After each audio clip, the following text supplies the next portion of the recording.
पल दूर न रहत रही, साथ न छूटी कहत रही।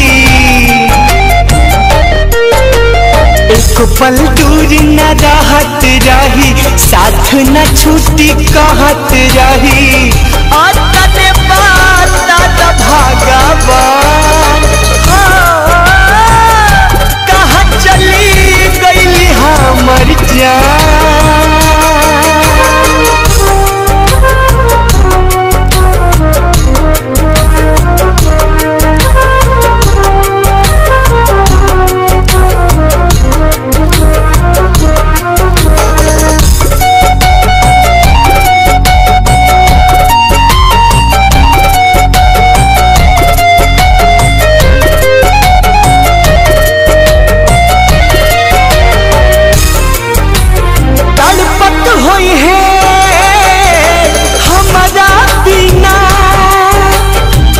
गिरत हुई अखिया से पानी,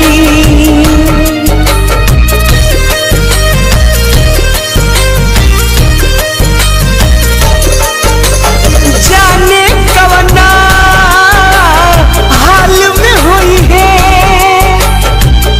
यह सोची बढ़े परेशानी, ना मिली है तो जी ना पाई, उनका बिना हम मर जाई। सारा जग लागेला वीरान, कहाँ चली गई हमर जान।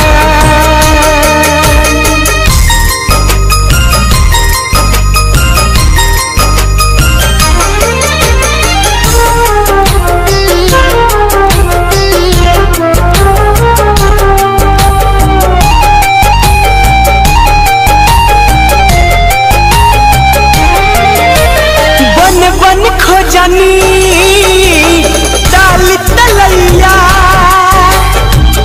कतही नयली नजरिया,